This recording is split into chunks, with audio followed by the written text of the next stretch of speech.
The crystal chandelier cast dancing shadows across the white tablecloth as Jasmine Reed checked her phone for the 15th time. 2 hours. She had been sitting alone at Alinea, one of Chicago's most exclusive restaurants, for 2 hours. The server had refilled her water glass so many times she'd lost count, each approach accompanied by a look of increasing pity. Her dark fingers trembled slightly as she reached for her purse, the humiliation burning in her chest like acid. The other diners had stopped pretending not to stare. She could feel their whispered conversations, their sideways glances, their assumptions about the black woman sitting alone at a table set for 2. "Miss, perhaps you'd like to—" the server began gently. "She's not going anywhere." The voice cut through the restaurant's hushed atmosphere like a blade. Deep, accented, commanding. Jasmine looked up to see a man approaching their table, tall, impeccably dressed in a charcoal suit that probably cost more than her semester's tuition. His dark hair was perfectly styled, his jawline sharp enough to cut glass, but it was his eyes that made her breath catch, intense, almost black, hand fixed on her with an expression she couldn't quite read. Without invitation, he slid into the chair across from her, his movements fluid and predatory. "He'll regret losing you," he said quietly, his Korean accent adding weight to each word. "But his loss is my gain. Welcome to Korean Mafia lovers, hey there. Please drop a comment telling us where you're watching from and don't forget to subscribe to the channel. Your support makes all the difference for us to keep bringing you these emotional stories." 3 weeks earlier, Jasmine Reed had been buried in her dissertation research at the University of Chicago's Regenstein Library when her phone buzzed with a text from her roommate Maya. "Girl, you need to get out. When's the last time you went on an actual date?" Jasmine had stared at the message, her reflection caught in the dark window beside her study carrel. At 26, she was in her final year of graduate school, working toward her PhD in African American Studies, while juggling 2 part-time jobs to pay for rent and groceries. Dating felt like a luxury she couldn't afford, not just financially but emotionally. Every spare moment was devoted to her research on the Great Migration, every dollar carefully budgeted. But Maya was persistent. "There's this guy from my marketing class, Derek. He's cute, has a good job, and he specifically asked about you after seeing your picture." Against her better judgment, Jasmine had agreed. Derek seemed nice enough during their brief phone conversations. A finance professional, well-educated, claimed to appreciate intellectual women. When he suggested Alinea for their first date, Jasmine had been both flattered and terrified. She'd researched the restaurant online, her eyes widening at the prices. When she'd tried to suggest somewhere more casual, Derek had insisted. "A woman like you deserves the best," he'd said. Now sitting alone at the pristine table, Jasmine realized she should have trusted her instincts. The dress she'd bought specifically for this occasion, a simple black number that had cost her a week's grocery budget, felt like a costume. She didn't belong here among Chicago's elite, pretending to be someone she wasn't. Her phone buzzed. Finally, a message from Derek. "Sorry, something came up with work. Rain check?" That was it. No explanation, no real apology, just dismissal. Jasmine closed her eyes, fighting back tears of humiliation and rage. She'd spent money she didn't have, rearranged her entire schedule, and for what? To be treated like she was disposable. "Excuse me, miss?" The server appeared again, his expression carefully neutral. "Would you like me to bring the check for your drinks?" Before Jasmine could respond, a shadow fell across their table. She looked up to see a man standing there, not Derek, but someone entirely different. He was tall, probably in his early 30s, with the kind of presence that made the entire restaurant seem to pause. His suit was clearly custom-made, his dark hair styled with precision, and his features were unmistakably Korean. But it was his eyes that caught her attention, dark, intense, and currently fixed on her with an expression that made her pulse quicken. "Is this seat taken?" he asked, his voice carrying a slight accent that made each word sound deliberate and important. Jasmine blinked, confused. I'm sorry, but I'm waiting for someone." The man's lips curved into something that wasn't quite a smile. "No, you're not." He pulled out the chair across from her and sat down without waiting for permission. "Your date left you here alone, didn't he?" Heat flooded Jasmine's cheeks. "How did you—" "I've been watching." His eyes never left her face. "I saw you check your phone. Saw the exact moment you realized he wasn't coming, and I saw the way you held your head high despite the humiliation. Jasmine's first instinct was to leave, to escape this stranger's uncomfortably accurate observations. But something in his tone stopped her. Not pity, but something else. Respect, maybe. I don't know who you are, she said carefully, but this really isn't any of your business. You're right, it isn't. He signaled the server with a subtle gesture, but I'm making it my business. Samuel O, he said, extending his hand across the table. And you are? Confused, Jasmine replied, though she found herself shaking his hand. His grip was firm, warm, and sent an unexpected jolt through her system, and wondering why a complete stranger is inserting himself into my evening. Samuel's smile became more genuine. Because no woman should be left alone at a table like this, because whoever stood you up is an idiot, and because... He paused, studying her face with an intensity that made her feel exposed. Because something tells me you're worth knowing. The server appeared at Samuel's elbow as if summoned by magic. Mr. O, your usual table is ready if you'd prefer. We'll stay here, Samuel said, without looking away from Jasmine, and bring us the tasting menu, both of us.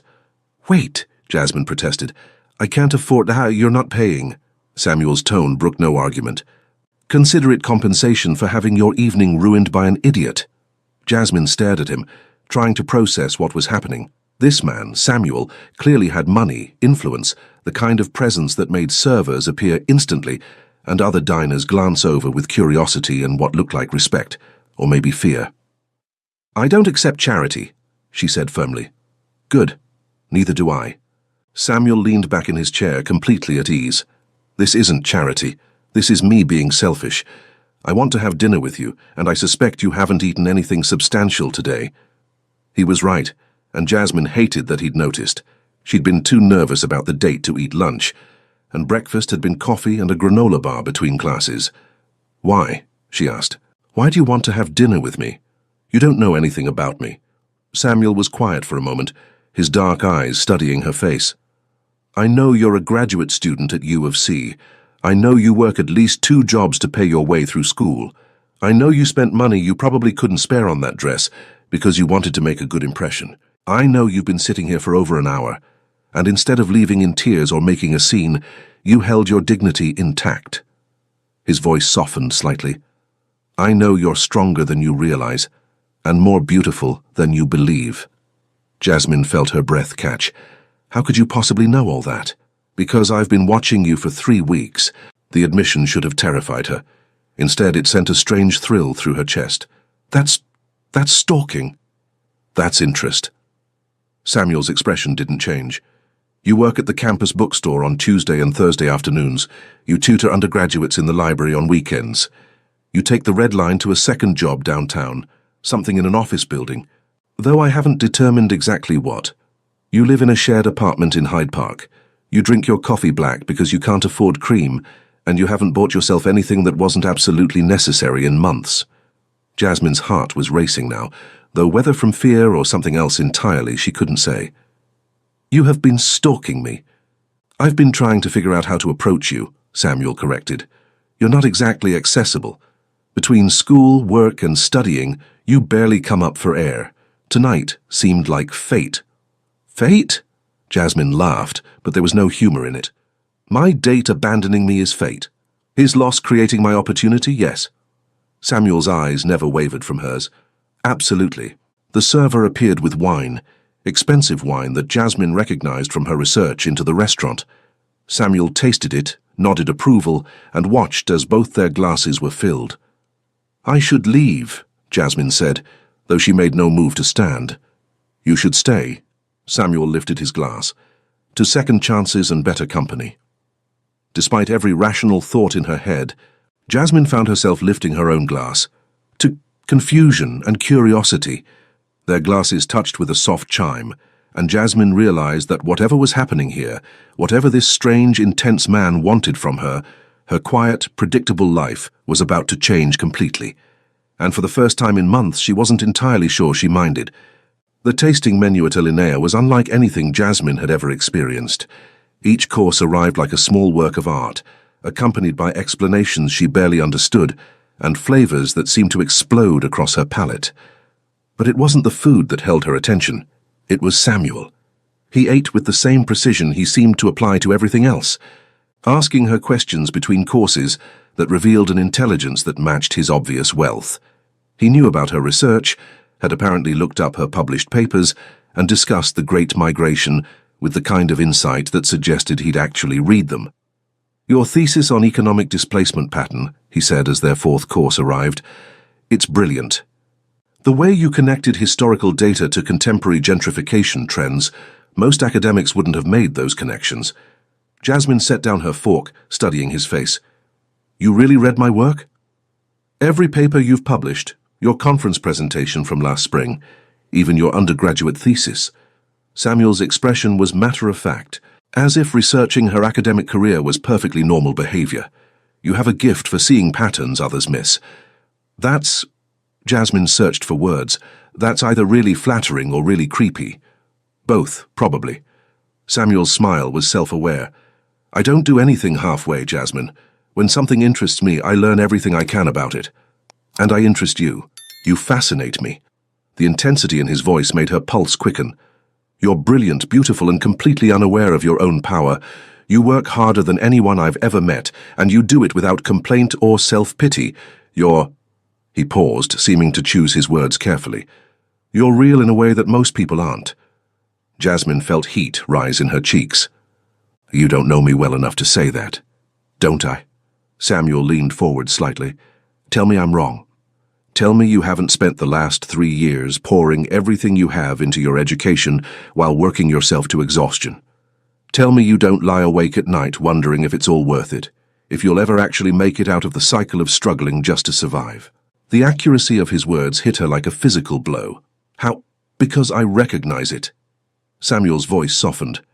"I know what it looks like to fight for everything you have, to be underestimated because of where you come from or what you look like, to have to work twice as hard for half the recognition." Jasmine stared at him, seeing something in his expression that hadn't been there before. Vulnerability, maybe, or understanding. "What do you do, Samuel? For work, I mean."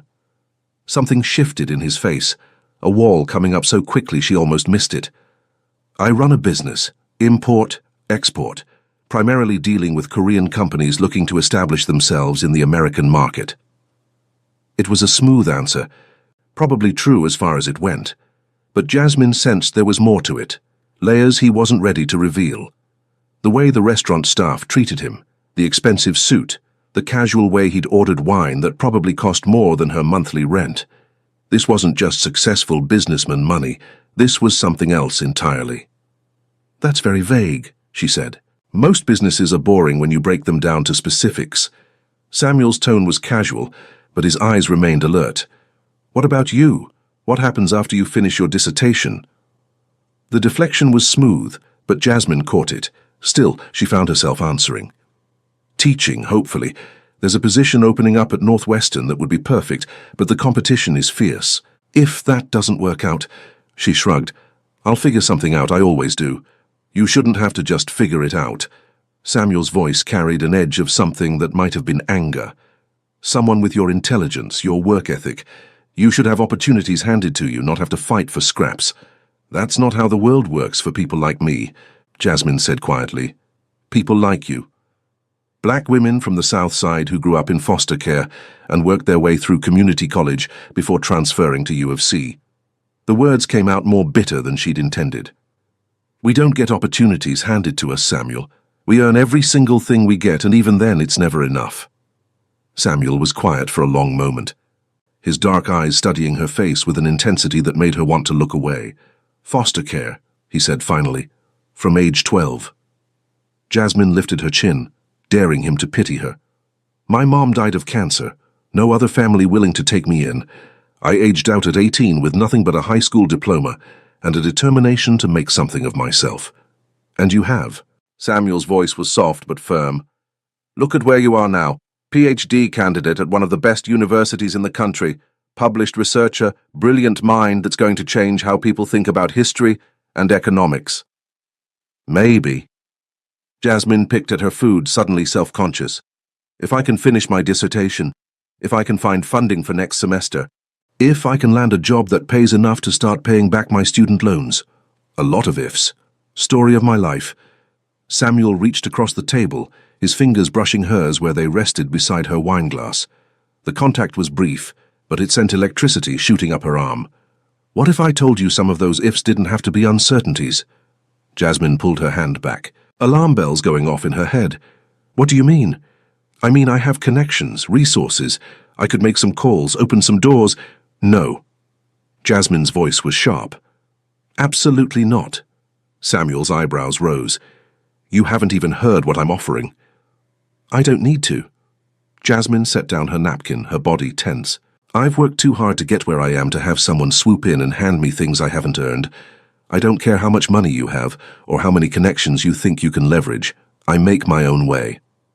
Instead of looking offended, Samuel smiled, a real smile that transformed his entire face. There it is. There what is? The fire I've been watching for 3 weeks. The strength that got you through foster care and community college and graduate school. His eyes were warm now, admiring. You're magnificent when you're angry. Jasmine felt her resolve waver slightly. Don't try to charm me out of being mad at you. I'm not trying to charm you out of anything. I'm trying to understand you. Samuel leaned back in his chair. And I think I'm starting to. You've been fighting alone for so long you don't know how to let anyone help you. I don't need help. Everyone needs help, Jasmine. The question is whether you're brave enough to accept it when it's offered. Before Jasmine could respond, her phone buzzed with a text. She glanced at it automatically, then felt her stomach drop. Derek, hey, really sorry about tonight. Maybe we can try again sometime? Samuel must have seen her expression change. Let me guess, the idiot who stood you up is having second thoughts. Jasmine stared at the message, feeling a familiar mix of anger and resignation. This was her life. Men who saw her as an option, not a priority. Men who assumed she'd be grateful for their attention whenever they decided to offer it. He wants to reschedule, she said quietly. And what do you want? Jasmine looked up at Samuel, this strange, intense man who'd appeared in her life like something out of a dream. He was watching her with those dark eyes, waiting for her answer, as if it actually mattered to him. I want. She stopped, surprised by her own honesty. I want to feel like I'm worth someone's time. Like I'm worth showing up for. Samuel's expression grew serious. You are. You're worth showing up for, worth fighting for, worth everything. He paused, his voice dropping lower. He'll regret losing you, Jasmine, but that's his problem, not yours. The words sent a shiver through her, though she couldn't say why. There was something in Samuel's tone, something that suggested he meant more than just Derek's loss. What are you really offering me, Samuel? She asked quietly. Samuel was quiet for a moment, seeming to weigh his words. Dinner, conversation, the chance to get to know each other without the pressure of expectations or obligations. He paused. And maybe the opportunity to show you what it feels like to be someone's priority instead of their option. Jasmine felt her heart skip. It was a dangerous offer, she knew that instinctively. This man was dangerous in ways she couldn't even begin to understand. But sitting here in this beautiful restaurant, feeling more alive than she had in months, she found herself wanting to say yes. I should go home, as she said instead. I have classes tomorrow and work, and you've been taking care of everyone and everything except yourself for so long, you've forgotten what it feels like to just exist in the moment. Samuel's voice was gentle but insistent. Stay, Jasmine, finish dinner with me. Let yourself have this one night. Jasmine looked at him. This mysterious man who seemed to see straight through her carefully constructed walls. Every rational part of her brain was screaming warnings, but her heart was whispering something else entirely. One dinner, she said finally. Samuel's smile was like sunrise. One dinner. But even as she said it, Jasmine knew she was lying to herself. This wasn't going to be just one dinner. This was the beginning of something that would change everything. And for the first time in her life, she wasn't sure she wanted to run from that change. 2 weeks after their dinner at Alinea, Jasmine found herself questioning every decision that had led her to this moment. Samuel had kept his word about one dinner, but somehow that single evening had evolved into coffee meetings between her classes, late-night phone conversations that lasted until dawn, and now this. Standing outside his penthouse apartment in the Gold Coast, holding a bottle of wine she couldn't afford, and wearing another dress that had decimated her budget. The building was everything she'd expected and more. Floor-to-ceiling windows, marble lobby, doorman who'd greeted Samuel by name and her with polite curiosity. The elevator ride to the top floor had been silent, filled with tension she couldn't quite name. "You're nervous," Samuel observed as he unlocked his door. "I'm terrified," Jasmine admitted. "This is way outside my comfort zone." Samuel paused, his hand on the door handle. "We can go somewhere else. Anywhere you'd feel more comfortable." The offer was genuine, she could hear it in his voice, but Jasmine shook her head. "No. I want to see where you live. I want to understand who you are." Samuel's apartment was a study in controlled luxury. Clean lines, expensive furniture, art that probably cost more than her annual tuition, but it was the view that took her breath away. Chicago spread out below them like a glittering carpet, the lake stretching to the horizon. "It's beautiful," she breathed, moving to the windows. "It's lonely," Samuel said quietly, coming to stand beside her. "I bought this place 5 years ago thinking it would make me feel successful. Mostly it just makes me feel isolated." Jasmine glanced at him, surprised by the admission. "You could have bought anywhere. Why here?" "Because I wanted to prove I could." Samuel's reflection in the window looked tired. "Poor kid from Busan makes it big in America, buys penthouse in the most expensive neighborhood. It was supposed to mean something. And does it?" Samuel was quiet for a moment. "It did. Until I started having dinner with a brilliant woman who sees right through all the expensive trappings to what actually matters." The words sent warmth through Jasmine's chest, but also concern. "Samuel, what do you actually do? And don't give me another vague answer about import-export." Samuel moved away from the window, his posture suddenly tense. "Why does it matter?" "Because I'm starting to care about you, and I need to know what I'm getting into." Jasmine turned to face him fully. "The way people treat you, the money, the connections. This isn't just successful businessman stuff. This is something else." "You're right." Samuel poured himself a drink from a crystal decanter, his movements precise but agitated. "It is something else." "Then tell me." Samuel was quiet for so long that Jasmine thought he might not answer. When he finally spoke, his voice was carefully controlled. "My family has business interests. Traditional Korean businesses that sometimes require unconventional methods to protect." It wasn't a real answer, and they both knew it. But before Jasmine could press further, Samuel's phone rang. He glanced at the screen, and his entire demeanor changed. His face went hard, his body tense. "I have to take this," he said, already moving toward his study. "Make yourself comfortable. I'll be right back." But he wasn't right back. Jasmine could hear his voice through the closed door, speaking rapid Korean in a tone that sounded anything but comfortable. She tried not to listen, but the conversation grew more heated, Samuel's voice rising with what sounded like anger or frustration. When he finally emerged 20 minutes later, he looked like a different person. The relaxed, charming man she'd been getting to know was gone, replaced by someone harder, more dangerous. "I'm sorry," he said, but his voice was distant. "There's a situation I need to handle." "What kind of situation?" Samuel hesitated, and Jasmine could see him weighing how much to tell her. "Business, the kind that can't wait. At 9 o'clock at night. My business doesn't keep regular hours." Samuel moved to a closet, pulling out a jacket that looked more tactical than fashionable. "I need to go." Jasmine watched him transform before her eyes, the careful businessman facade falling away to reveal something much more primal underneath. "Samuel, what's really going on?" He stopped, looking at her with an expression that was part regret, part something darker. "You should go home, Jasmine. Take my car, I'll have my driver—" "No." Jasmine's voice was firm. "I'm not leaving until you tell me what's happening. You don't understand. Then help me understand." Jasmine stepped closer to him, close enough to see the tension in his jaw, the way his hands had clenched into fists. "I told you I'm starting to care about you. That means I don't just walk away when things get complicated." Samuel stared at her for a long moment, something shifting in his expression.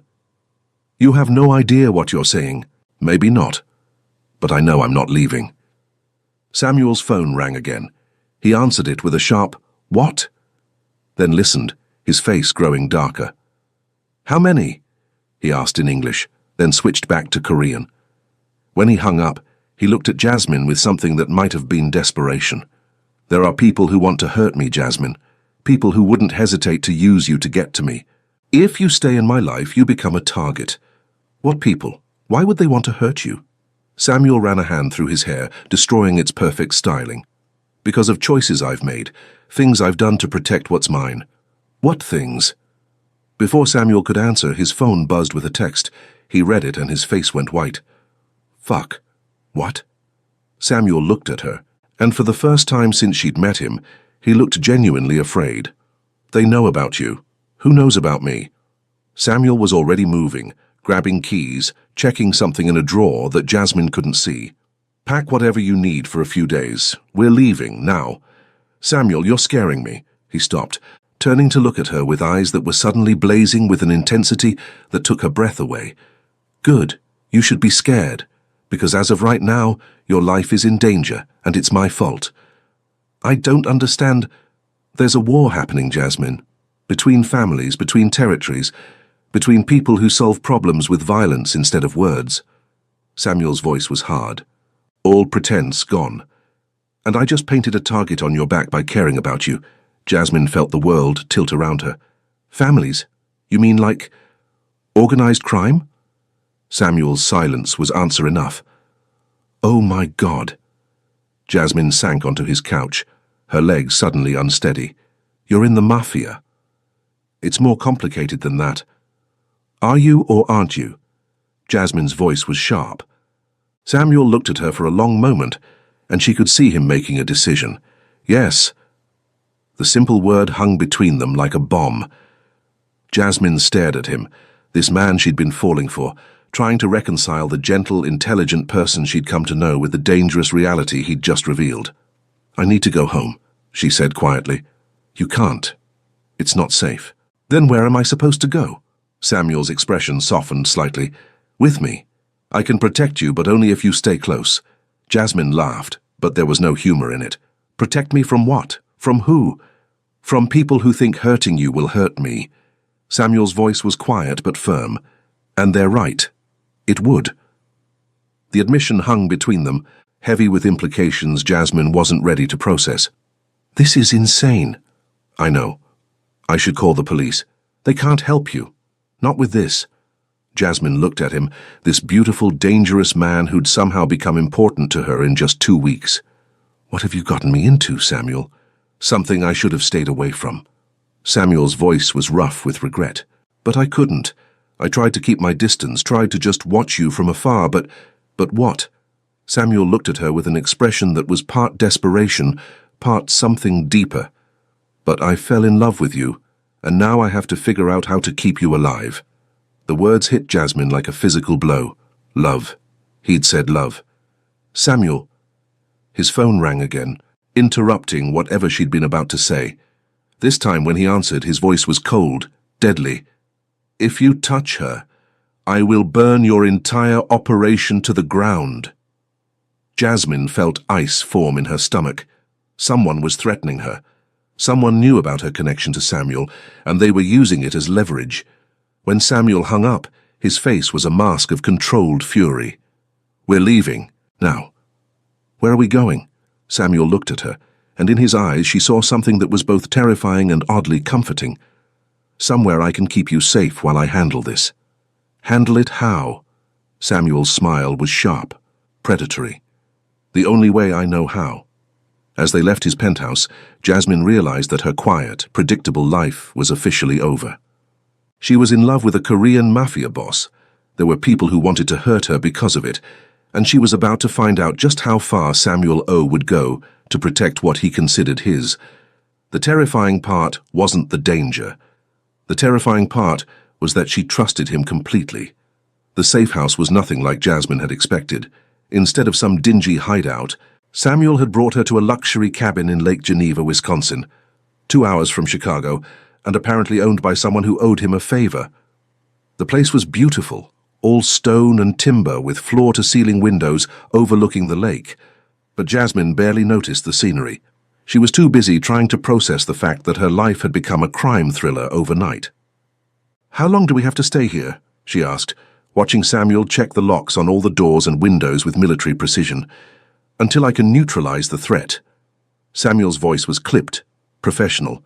He'd been like this since they'd left Chicago, cold, efficient, nothing like the warm, charming man she'd been falling for.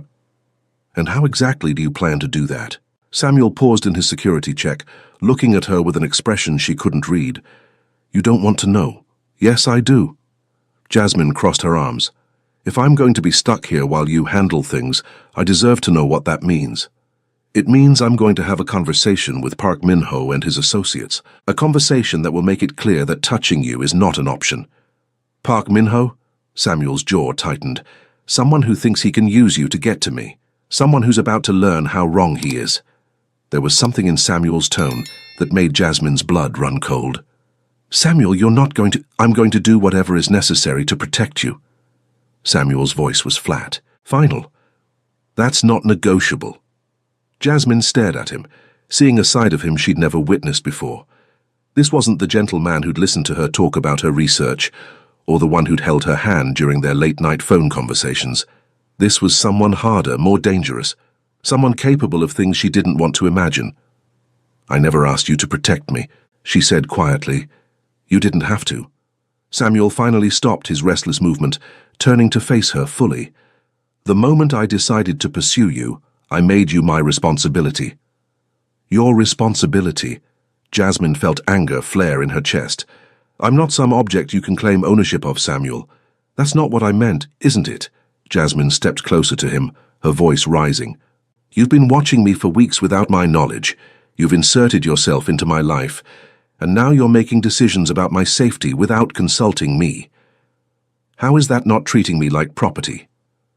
Samuel's eyes flashed with something dangerous. Because property doesn't matter to me the way you do, then why does it feel like you're trying to control me? Because I am. Samuel's honesty was brutal.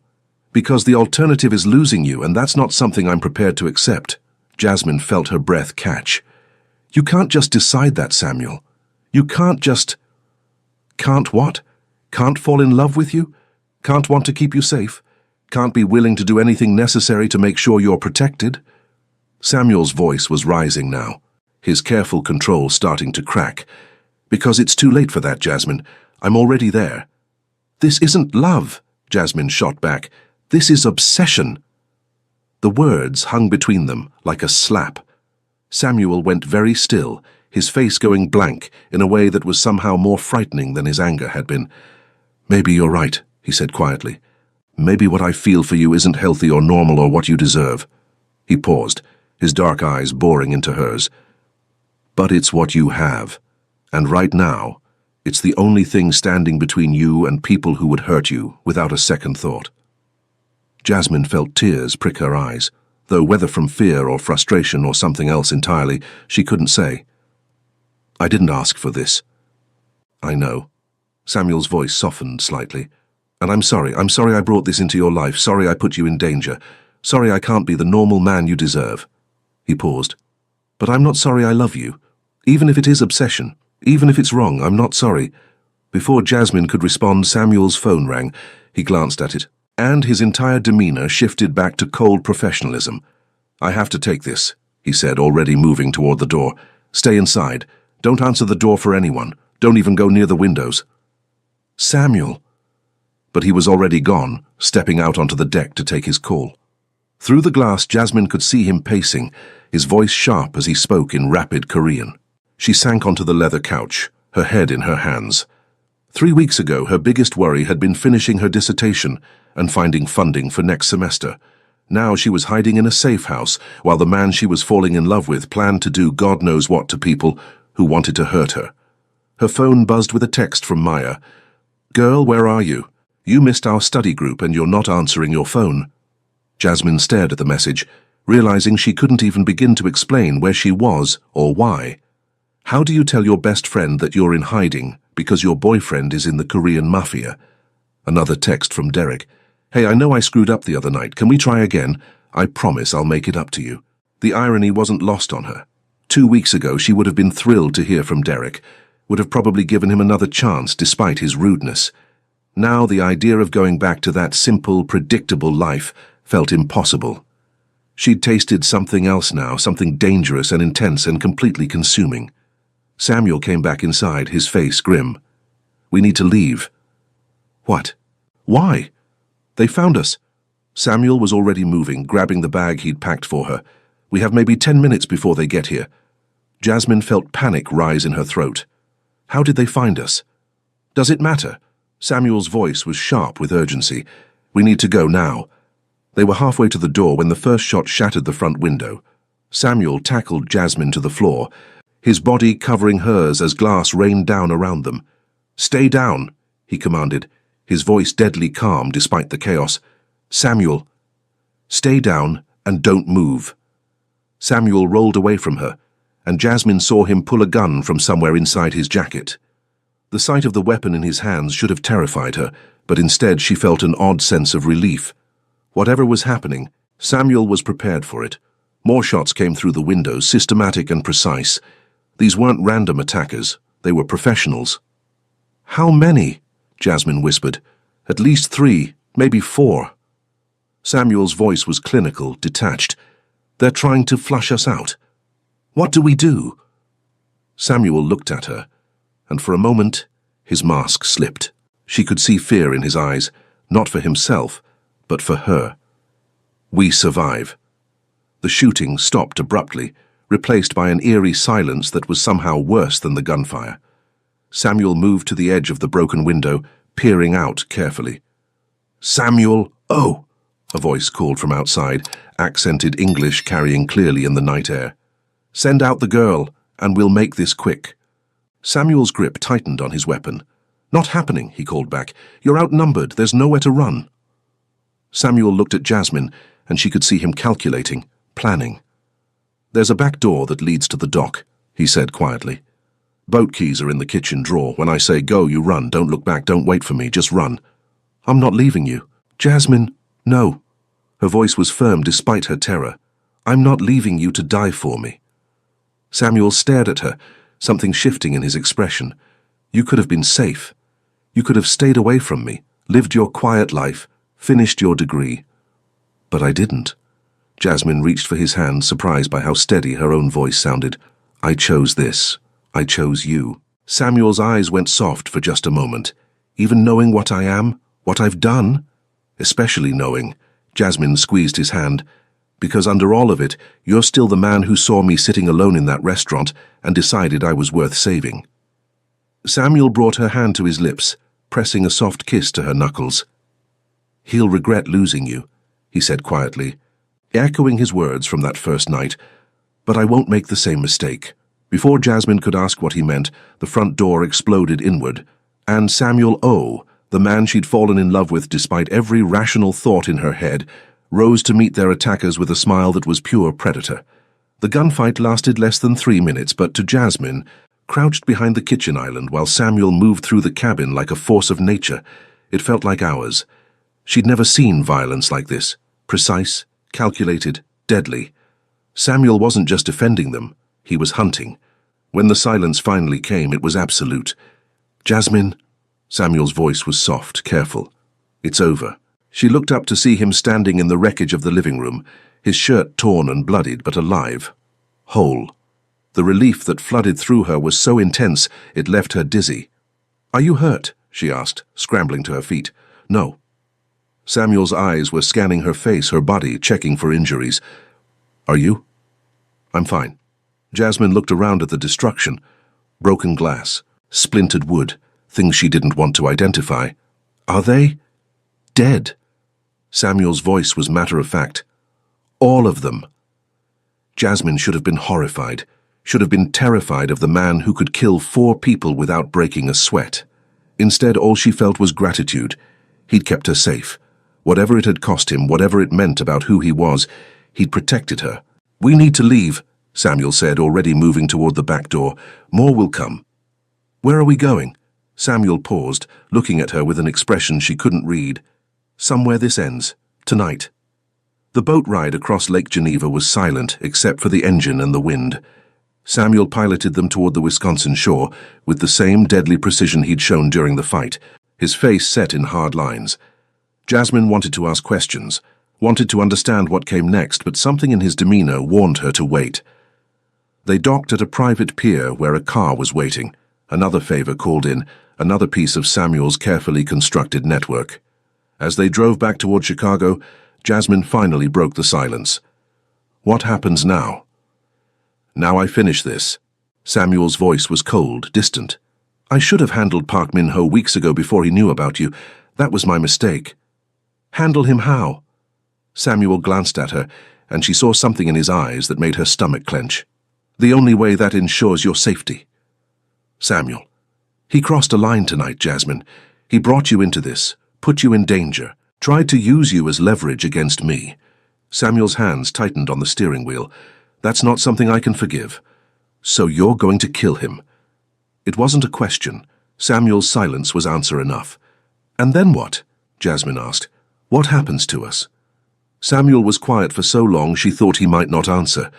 When he finally spoke, his voice was rough with something that might have been regret. Then you go back to your life, your real life, school, research, the future you've worked so hard for. What if I don't want that? Samuel's head snapped toward her, his eyes wide with surprise. What? What if I don't want to go back? Jasmine's voice was steady, sure. What if I want to stay with you? Jasmine, you don't understand what you're saying. My life, my world, it's not safe, it's not normal. You could never have the things you deserve. What things? A quiet life, stability, a man who comes home every night without blood on his hands. Samuel's voice was bitter. Children you don't have to worry about protecting from their father's enemies. What if I don't want quiet? Jasmine turned in her seat to face him fully. What if I want you exactly as you are, dangerous world and all? Samuel pulled the car over so abruptly that Jasmine's seatbelt locked. He turned to stare at her, his face a mix of hope and disbelief. You can't mean that. I've never meant anything more in my life. Jasmine reached for his hand, lacing their fingers together. Samuel. 3 weeks ago I was sleepwalking through my life. Working, studying, existing, but not really living. Then you walked into that restaurant and everything changed. I put you in danger. You woke me up. Jasmine's voice was fierce. You made me feel alive, made me feel like I mattered, like I was worth fighting for. Do you think I want to go back to feeling invisible after that? Samuel stared at her, his dark eyes searching her face. You could die, Jasmine. Being with me, being part of my world, people will always try to use you to get to me. Then we'll handle them. Together. Together. Samuel repeated the word like he was testing how it sounded. You want to be part of this, really part of it. I want to be part of you. Jasmine brought his hand to her lips, pressing a soft kiss to his knuckles. All of you. The businessman, the protector, the dangerous man who kills to keep me safe. I want all of it. Samuel's control finally cracked. He pulled her across the center console, his mouth finding hers in a kiss that was desperate, claiming full of all the words they hadn't said. When they finally broke apart, both were breathing hard. I love you, Samuel said against her lips. God help me, I love you more than my own life. I love you too. Jasmine's voice was soft but certain. Whatever comes next, we face it together. Samuel pulled back to look at her, his eyes blazing with an intensity that took her breath away. Together, he agreed. But first I have a promise to keep. They drove the rest of the way to Chicago in comfortable silence, Jasmine's hand in Samuel's, both of them understanding that they'd crossed a line tonight that there was no coming back from. She wasn't just accepting his world, she was choosing to be part of it. The warehouse in Chinatown was exactly what Jasmine had expected from a final confrontation. Dark, isolated, filled with shadows and the kind of atmosphere that promised violence. Samuel parked outside and turned to her. Stay in the car, he said. This won't take long. Samuel, please. His voice was soft but firm. Let me handle this. Let me protect you. Jasmine nodded, understanding that this was something he needed to do alone. Be careful. Samuel's smile was sharp, predatory. I'm not the one who needs to be careful tonight. She watched him walk into the warehouse, this beautiful, dangerous man she'd fallen in love with, and realized she wasn't afraid. Whatever happened in there, whatever Samuel had to do to end this threat, she would accept it, because this was who he was and she'd chosen him completely. 20 minutes later, Samuel emerged alone. His clothes were pristine, his expression calm, but there was something in his eyes that told her everything she needed to know. It was over. "Is he?" she asked, as Samuel got back in the car. "He won't be threatening you again," Samuel said simply. "No one will." As they drove away from the warehouse, Jasmine felt a strange sense of peace settle over her. Her old life was gone, burned away in gunfire and blood and declarations of love, but the new life stretching out before her, dangerous, unpredictable, but filled with a love so intense it took her breath away, felt like exactly where she belonged. "So, what happens now?" she asked. Samuel glanced at her, his expression soft with something that might have been wonder. "Now we go home, and tomorrow, we start building a life together. Your penthouse? Our penthouse." Samuel's smile was warm, real. "If you want it." Jasmine thought about her tiny shared apartment, her careful budget, her quiet, predictable life. Then she looked at Samuel, her Samuel who'd killed for her tonight, who'd offered her a world she'd never dreamed of. "I want it," she said. "I want all of it." Samuel brought her hand to his lips, pressing a soft kiss to her palm. "Then it's yours. Everything I have, everything I am, it's yours." As they drove through the Chicago night toward their new life together, Jasmine realized that Derek had been right about one thing. She did deserve the best. She just hadn't known what the best looked like until a Korean Mafia boss had walked into her life and shown her what it meant to be someone's everything. Years later, Jasmine would look back on that night as the moment her real life began. The moment she stopped being afraid of wanting more, of taking up space, of believing she deserved love that was fierce and protective and completely consuming. The penthouse had become their sanctuary, filled with her books and his art, her research and his business calls in rapid Korean. She'd finished her dissertation, with Samuel's quiet support and connections opening doors she'd never dreamed of, and landed the position at Northwestern. But more than that, she'd found her place in Samuel's world. The other families had accepted her eventually, recognizing that Samuel O's woman was not to be underestimated or threatened. She'd learned to navigate the complex politics of his business, to read the subtle signs that meant danger, to trust in Samuel's ability to protect what was his. And she was his, completely and utterly, just as he was hers. "Mrs. Oh," Samuel's voice came from the doorway, warm with affection and something deeper. "Your students called. They want to know if you're available for office hours tomorrow." Jasmine looked up from her laptop where she'd been grading papers, smiling at the sight of her husband. 3 years of marriage hadn't dimmed the intensity between them. If anything, it had only grown stronger. "Professor O has a nice ring to it," she said, rising to meet him, "though I still can't believe Northwestern created an entire endowed chair just for me." Samuel's smile was mysterious. Talented professors are hard to find. They wanted to make sure they kept you. "Samuel," Jasmine's voice carried a warning, "please tell me you didn't—" "I didn't do anything illegal," Samuel said, pulling her into his arms.